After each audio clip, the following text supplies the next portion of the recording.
Today is July 24th.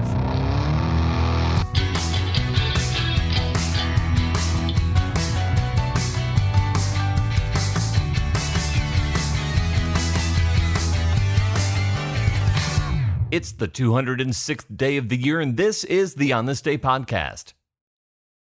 On this day in 1980, 4 Australian men, who call themselves the Quietly Confident Quartet, win the Olympic gold medal in the 4x100 meter medley relay swimming event at the Moscow Summer Olympics.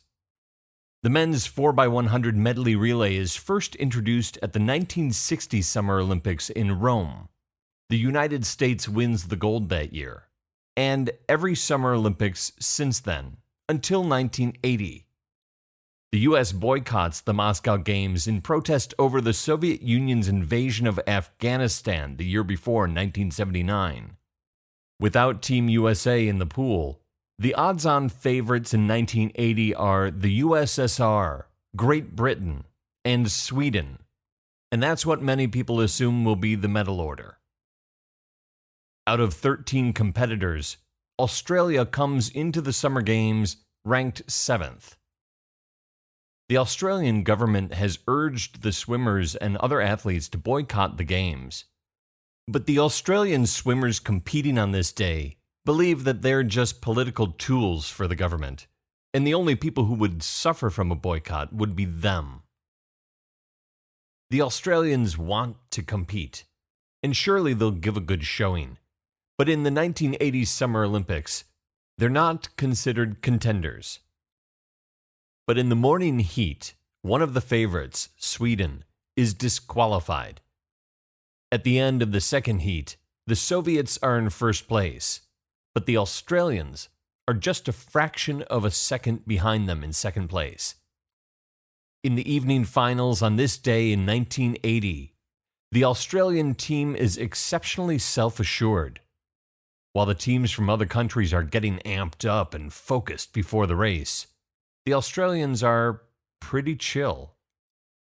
They commit to each other to swim their respective legs in certain times. Mark Carey will do the backstroke in 57 seconds. Peter Evans the breaststroke in 63 seconds. Mark Tonelli will butterfly his leg in 54 seconds. And freestyler Neil Brooks pledges to complete his leg in 49.8 seconds. Both Tonelli and Brooks pledging to each swim nearly 2 seconds faster than they've ever swum before. The team is convinced they are going to win, and Tonelli dubs them the Quietly Confident Quartet. When the race begins, they keep pretty well to their commitments.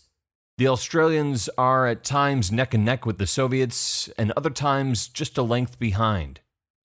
In the final leg, Brooks takes the lead until the Soviet freestyler pulls even with him. In the final 25 meters, Brooks unleashes a burst of spirit and sprints ever so slightly ahead to touch the wall first. The Australians have finished less than a quarter of a second ahead of the Soviets, who take the silver medal. Mark Carey, Peter Evans, Mark Tonelli, and Neil Brooks win the Olympic gold medal for Australia in the men's 4x100 medley relay with a time of 3 minutes 45.7 seconds. At the following Summer Olympics in 1984, the United States once again wins the 4x100 gold, and has done so ever since, winning the gold in the men's 4x100 medley relay at every Olympics since the event is first introduced in 1960, except for when Australia wins the gold medal in the 4x100 in Moscow on this day in 1980. Born on this day in 1802, French novelist Alexandre Dumas. Dumas is born in Villers-Cotterêts in the north of France. His father dies when he is 4 and his mother can't afford to educate him. So he educates himself, reading everything he can get his hands on, teaching himself Spanish and writing. His father was the son of a French nobleman and a Haitian slave of African-Caribbean descent, Marie Dumas. His father takes her last name, and Alexandre Dumas does the same, using the surname of his slave grandmother. Alexandre Dumas goes on to become one of the most prolific and popular French authors of the 19th century. His first play is produced when he's 27. His second play is produced the following year, firmly establishing him as a professional writer. More plays follow, as well as essays and short stories, and in 1838, his first novel, Captain Paul, originally published as a serial. In 1844, Dumas publishes The Nutcracker, which will later be adapted by Prussian author E.T.A. Hoffmann, whose adaptation is set to music by composer Tchaikovsky for a 2-act ballet of the same name, The Nutcracker.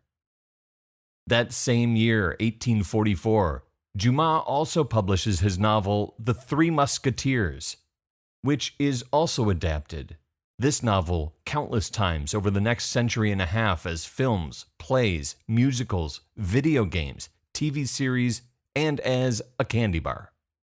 And also that same year, 1844, he publishes the novel The Corsican Brothers, the story of two conjoined brothers separated at birth who can still feel each other's pain.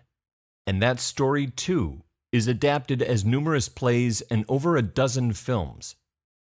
But wait, there's more. That same year, 1844, Dumas completes what is probably his most famous novel, The Count of Monte Cristo, the story of an innocent man wrongfully imprisoned who is bequeathed a large fortune by a fellow prisoner, escapes, and uses his new wealth to exact revenge on those responsible for his imprisonment. This story, too, has been adapted countless times. Films, plays, a sandwich. The Count of Monte Cristo is an incredible story. It's a love story. It's a revenge story. It's a pirate story. It's a prison break story. It's an adventure story. It's a resurrection story. It's every type of story. One of my favorite books. I read all 1,462 pages of it. If you haven't read it, I highly recommend the abridged version. That's only about 300 some odd pages. I didn't know there was such a thing. These are just 4 works by a man who churns out 100,000 pages of prose in his lifetime. Dozens upon dozens of novels, plays, essays. Alexandre Dumas lives large. He has about 40 mistresses. And he has 4 children, including his son, also named Alexandre, who becomes a well-known author himself, referred to as Alexandre Dumas fils, son. Alexandre Dumas, born on this day in 1802 and also known as Alexandre Dumas père, passes away in 1870 after 68 productive and fruitful years. There are 160 days left in the year. On This Day is produced by me, Dave Schultz. Thank you very much for listening. I really appreciate it. I know you know that, and I'm going to say it. I appreciate it. And thanks for sharing the show. I really, really appreciate that. You can follow along on Twitter at OnThisDayPod, Facebook /OnThisDayPodcast. So if you're still listening, a lighter way to enjoy chocolate. Talk to you tomorrow.